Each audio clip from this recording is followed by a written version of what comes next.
Howdy folks, Jambareeqi here. Filmmaking is a difficult process, and it's made even harder when trying to adapt an existing TV show into a feature-length theatrical film.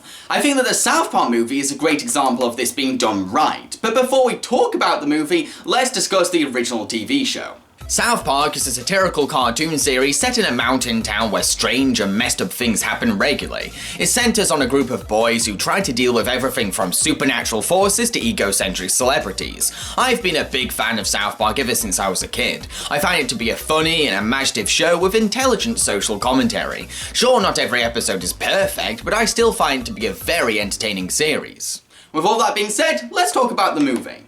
South Park, bigger, longer and uncut, is an animated comedy satire. After four boys called Stan, Kyle, Kenny, and Cartman end up watching an R-rated Canadian movie called Terrence and Phillip Asses of Fire, they learn lots of naughty words. So Kyle's mum becomes determined to rid the world of profanity by waging war on Canada and executing Terrence and Phillip. To make things worse, it's prophesied that if Terrence and Phillip's blood spill onto American soil, then Satan and Saddam Hussein will erupt from hell and take over Earth. This movie makes the transition from TV to film perfectly. Creators Matt Stone and Trey Parker are very passionate about good storytelling, so they knew that they had to make an actual film rather than a very long episode of South Park that could only be understood or followed by the fans of the show. The narrative of this movie works on its own and fits the medium of film. It's so huge and cinematic, you get the impression that something big is going down, and it all leads to a horrifying apocalyptic climax that makes the whole movie feel so fulfilling and satisfying. This is why the South Park movie feels like a real film. There's no filler or padding, and it tries to tell a solid, exciting story that fits a feature-length film format, which justifies the medium transition. The strength of its comedy and drama relies on what happens in the film, not the show, making the whole viewing experience feel complete and cohesive. This movie is also hilarious. There's so many funny moments and quotable jokes. It's the usual South Park sense of humour, mean-spirited, politically incorrect and immature. Personally, I don't see any subject as sacred. I think you can make a joke out of anything as long as it's funny. So I don't mind how cruel and offensive this movie gets because it manages to make me laugh. However, I understand that this movie's comedy is not going to be for everyone, which is fine. Humor is subjective and everyone has the right to feel offended or unamused by this movie's jokes. Heck, I can see why some people would be upset by the content of this movie. This movie isn't just trying to be funny though, it also provides intellectual social commentary. It focuses on the themes of freedom of speech and censorship, while criticising self-righteous people who think that their own personal beliefs and offences should dictate the moral compass of an entire society. The movie condemns the hypocrisy of this particular attitude, attacks the idiocy of censorship, and celebrates the freedom of artistic expression. I'm going to give the content of this film 5 points.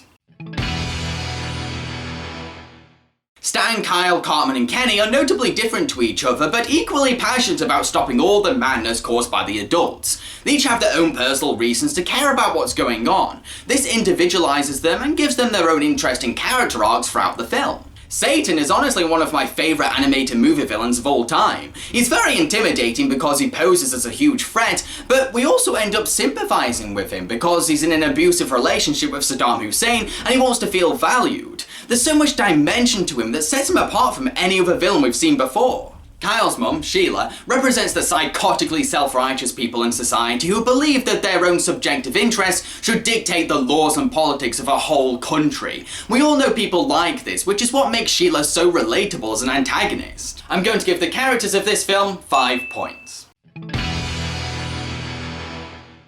The paper cutout art style and crude movement of the animation is beneficial for this movie, because it's taking a cute and charming style of animation and subverting it with cruel jokes and immature humour, which is really funny. It's violating this innocent kind of animation style. This kind of animation style can seem lazy, but because the film's story is so strong, there's a wild, creative energy that fuels the animation spirit. Despite the limitations, there is evidence of effort behind the animation. Characters have highly expressive faces and well-timed, charismatic body movements. Plus, the movie does try to provide big, exciting visuals to add cinematic value. There is a sense of imagination, timing, and performance behind the movie's animation. It's just using a primitive style to express it. Sometimes good animation doesn't always mean beautiful and fluid. This movie takes its low-grade animation and uses it to its advantage comedically and imaginatively with so much energy.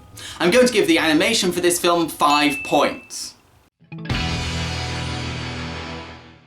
Trey Parker himself provides the voices of Stan, Cartman, Satan and many others. He's a very talented voice actor who's great at delivering lines in really funny ways. Now I want you to say, horsefucker. Go ahead, Eric. It's all right. Horsefucker. That hurt, goddammit! Ow, fuck! Now I'd like you to say, big floppy donkey dick. No! Success! The child doesn't want to swear! This isn't fair, your son's a begging you! Matt Stone provides the voices of Kyle, Kenny and many others. I think that Matt Stone is often underappreciated as a voice actor. I reckon that he's just as talented and skilled as Trey Parker. I think his best role in this movie has to be Saddam Hussein. He's wonderfully childish and psychotic in the role. Did you hear the news? A war just broke out up on Earth. Meet Saddam Hussein, my new partner in evil. Whoop! Move over, Satan. You're hogging all the fun. Yeah. Man, this is getting me so hot. Saddam, would you let me do my job, please? Come on, rub my nipples while I torture this little piggy. Saddam, could I talk to you over here for a second?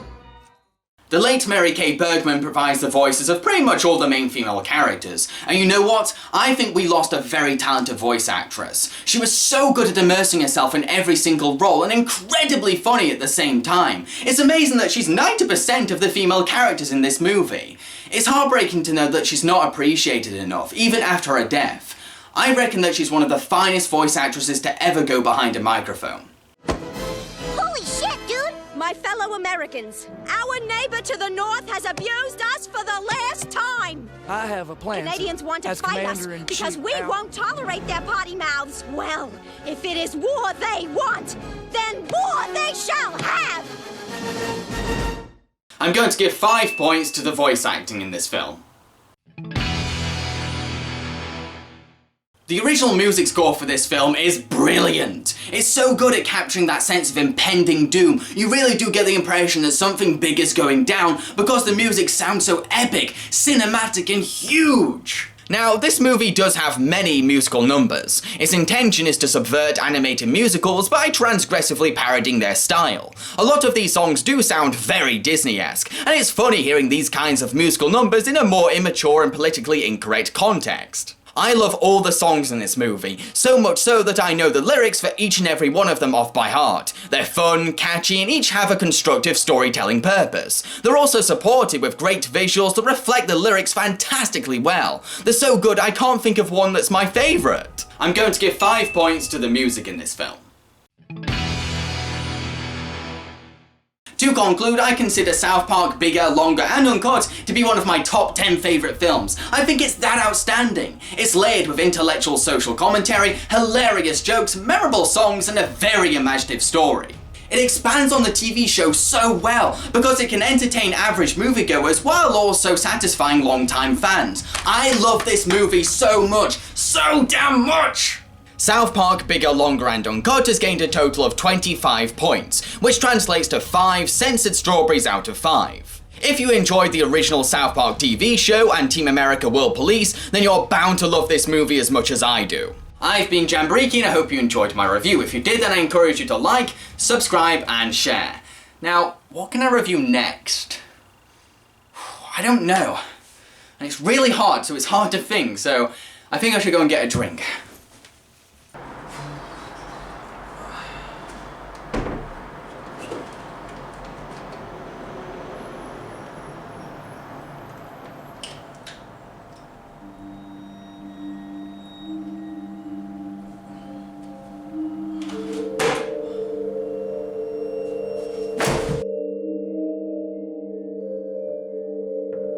A kingdom of isolation, and it looks like I'm the queen.